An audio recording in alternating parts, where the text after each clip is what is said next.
speaking of getting involved, lots of players continuing to show up week over week for Asphalt 9 Legends. But again, it seems like the cream is rising to the top over on iOS. Once again, Yogg-Saron is up there with a blisteringly fast time. You know, a great analogy. First of all, this is now the second time we've seen Yogg-Saron here on top for our iOS leaderboard, and he just seems a little bit unstoppable right now. You can see the difference between first and second place. It's close to a full second, and with what we saw last week, as far as the difference between even just iOS and Android, that's a pretty big difference. Oh, for sure. I mean, what you mean when you talk about multiple like tenths of a second coming in here, and then, even 1 to 8, like that's nutty, because these are the best players in North America, and Yogg-Saron is out ahead. But again, some other names in there, of course, content creator like Marf is up there putting out a really impressive time as well, almost sub 76, which in and of itself I feel like is kind of that mark that a lot of these players are aiming for. And this is only on iOS. Android as well continued to deliver. And then on Android, we're actually going to be looking at Proud Papa this time in first place, just above RPM Justin, who was our leader last week for Android, but obviously both of them from RPM, so this clan's doing very, very well for themselves. But the times from Android to iOS are so scary close. It's insane just how close these top players are. And I mean, I could talk about it. I could try and break it down. I could try and dive into the minutia and hyper analyzing all the tips and tricks, but we have an expert for that. Ferrum is here once again to break down these races, and Glitter, I am going to spoil it. It was really darn close. Let's take a look. Thanks, Paul and Glitter. The third week of Asphalt 9 Finals has come to a close, and today I'm going to be breaking down the track, the routes that the players took, as well as looking at the top laps and seeing just how they managed to pull off such insane times. My name is Ferrum, and I'm so excited to be your co-host for the North American division of Asphalt 9 this season. Last week, we saw RPM Justin and Yogg-Saron walk away with the victories on their respective platforms, and this week they are back along with some familiar faces and some new ones. So let's jump right into it and check out how these players routed the track to get the best time possible. So this week the track is Himalayas, and the variant being played on is Mountain Poles. At the very beginning of the race, you have a choice of whether to go to the right or to the left. In the old days of Asphalt 9, where people didn't know as many tricks, it was faster to go to the right because it was pretty simple. Over there it's pretty much just straight, and there's 2 360s that you can do, and that's about it. Going to the left though is indeed faster if you're able to do it just right. Typically, the way that it's done is picking up the first yellow nitro, shockwaving, then braking, picking up the blue nitro, and then shockwaving just off to the right of the ramp here. This gives you a low barrel, which keeps your speed a lot higher than if you were to just go straight up the ramp, which is what people used to do and why it did not used to be faster. Then after the barrel, you get the yellow nitro to do either a shockwave or a double nitro off this little bump here to gain some more speed. And when you go off this ledge, you have a choice of either just going straight if you have enough nitro to do so without losing a bunch of speed, or 360ing to gain some more nitro for later. We've seen racers do it in different ways. If you 360 early, you'll probably have enough to shockwave up the next barrel, but if you just go straight, you'll save some speed earlier, but then you won't have enough for a shockwave later most likely, unless you pick up all of the blue nitros around the turn. Then after landing from the barrel, you again have a choice of whether to go left or to the right. The left way is always the better way because going to the right is just a lot longer, and there's really no reason to go that way at all.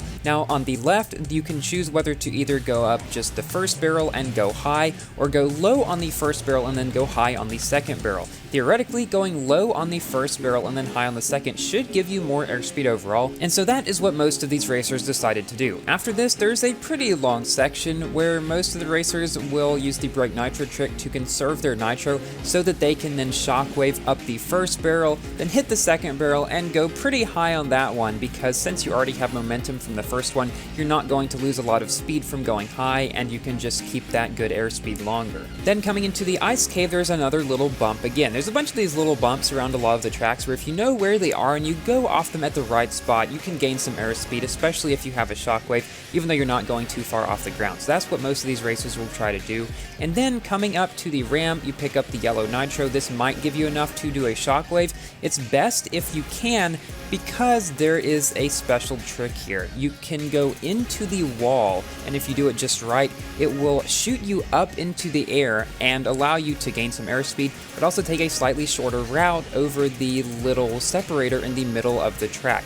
Going over the ice lake is always the best way here, because if you go to the left, it's a pretty twisty way that just loses you a bunch of speed, and you pretty much never want to go that way over to the left. So going across the ice lake, there are some snowy patches that if you're in a car that is not as agile as the Cayman, you will have to do perfect nitro to get over without losing speed. However, the Cayman does not have to do that, because it's one of the cars that doesn't lose much speed when going over rough terrain, even in single tap nitro. Then we get up to the final 2 turns. It's best to get the blue nitro if you are running out, and then try to cut the corners as close to the inside as you can. Now this you really do need to use perfect nitro for, because there is more rough terrain and you are turning as well. Also, if you're in a good handling car, you can go to the left of this truck to get an even better racing line, and this concludes our routing and tricks on mountain poles. So let's now check out the run of the first place contestant on Android, Proud Papa. So he goes over to the left, as is faster in most cars, drifts a bit so that he can shockwave up to his top speed, then brakes so he has shockwave at the time he goes off this ramp, goes just about as low as you possibly can to keep up that good airspeed, then picks up the 1 yellow nitro to shockwave and gain a bit of speed on the bump back there, and he tries to stay in the air as much as possible through this section. I mean, that is pretty much the best way to gain a lot of speed in Asphalt 9. He doesn't have enough nitro for a shockwave, but he does do the double tap nitro off the ramp, then shockwaves upon landing to keep a bit more of his speed, then saves up so he can shockwave around this corner, which he can do because this car has quite a good drifting radius, goes off low on the first ramp so that he can reach the second ramp and go even higher, then does the brake nitro trick through this section to conserve nitro so that he can again use shockwave to go up these next 2 ramps. Proud Papa is just flying through the air on the Himalayas on mountain poles, as this variant is called, as he enters the ice cave again, going up a bump to gain some more speed, then shockwaving off the ramp into the wall to launch himself into the air to gain even more airspeed. You see a common theme here. Then all that's left is to perfect nitro around the last couple of turns, being sure to go on the inside of that truck to get the shortest line possible, and Proud Papa finishes with a time of 1:15.041. But how will his lap and time compare to that of Yogg-Saron, a returning player from last week's qualifiers, where he got first place on iOS then and is again picking that title up this week? His beginning lines are practically identical to that of Proud Papa, going low on the ramp, again picking on this nitro, going off the bump. There is a very well-honed path on this track that these players have found to be the best one. One difference, he does do a 360 off those ramps so that he can actually shockwave off this jump. That's an example of losing a little bit of speed earlier to gain a bit of speed later, and it doesn't seem to make too much difference in this race. He also takes the same route on the 2 ramps, gets 3 barrels instead of 2 on that one, although he would have had plenty of nitro even if he had not, again coming up to these ramps and flying into the air with his shockwave. And so far, the only real big difference that we've seen between these 2 players' routes is doing that 360 and then doing the shockwave off the ramp earlier. Let's see if he does anything different in this section coming up to the wall. Nope, he does the same thing, flying into the air across the ice lake to skip a little bit of a barrier in the middle of the track back there. Again, taking the most inner lines he can through this section, and crosses the finish line for a final time of 1:14.944, just barely inching out RPM Proud Papa. This is an even closer finish than last week, quite literally being within a 1/10 of a second of each other. This is certainly not something that happens every day between the top players, but since these guys both drove such a similar route, let's check them out side by side and see if we can spot any minor differences that we might not have been able to when just seeing them one right after one another. And so far, their speed, their racing line, everything seems almost identical. Yogg-Saron got a slightly lower barrel, but they both landed almost the same place, and they reached the nitro bottle at the exact same time, almost being carbon copies of each other. I mean, you might suspect I just put the same video side by side if the 2 players weren't driving 2 completely different colored cars, but here's where we can see our first real difference, where Yogg-Saron does the 360 off that ramp. Proud Papa gains the slightest amount of speed over him, so he is a little bit behind, but he's able to shockwave off this ramp, which does give him faster speed in the air toward the beginning, and so they land at about the same spot and pass by the truck actually with Proud Papa in the lead by a good little bit. So where do the tables turn? We'll have to find out. Well, here Yogg-Sothoth does take a slightly shorter line around that corner, and then Proud Papa takes a lower first ramp, but Yogg-Saron takes a lower second ramp and then hits the ground first. And we can see as they go by the end of this bridge, they're almost neck and neck again as they both use the same break nitro trick to conserve their nitro for the shockwave before this next ramp.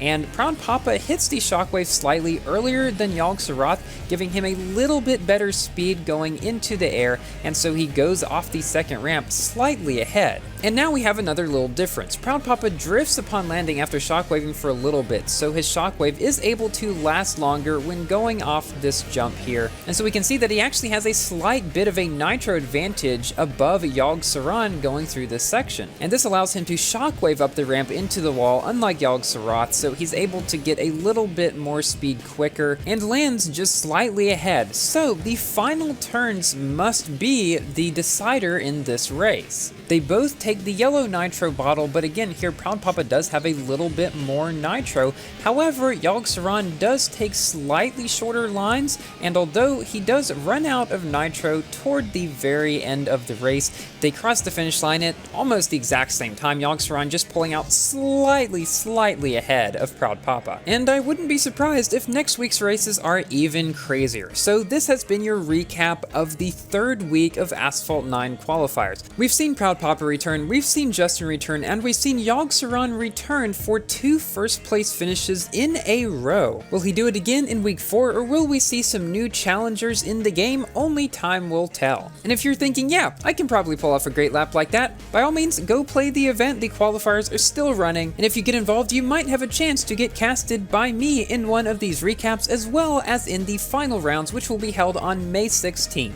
There I will be joined by Enverum to cast the best races of the best. Back to you, Paul and Glitter. I mean, all I know is it's going to be a heck of a lot easier to get laps like that when you have Ferrum breaking it down. I mean, the nuance in this game, Glitter, like, there are some moments there where I'm like, if you took the best parts of, you know, like of one turn and the best parts of one ramp and a little bit of nitro conservation, but then the lines that we saw Yogg-Saron do at the end, like, you'd have the absolute perfect lap.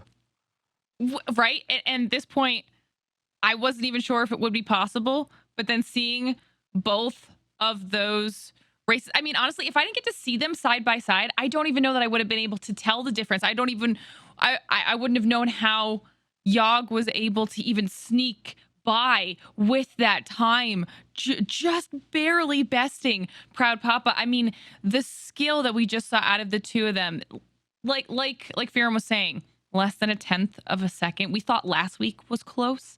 Less than 1/10 of a second. How?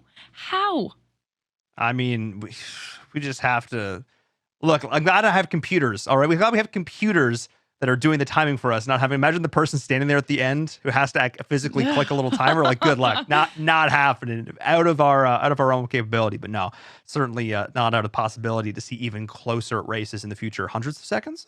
Let's get there. Hey everyone, thanks so much for tuning into our Mobile Open recap again this week. Your support means a lot to us, and it would mean even more if you could hit that like and subscribe button down below the video. Make sure you stay up to date with all the content that we're releasing here on the channel, all the best mobile esports action, and you don't want to miss it.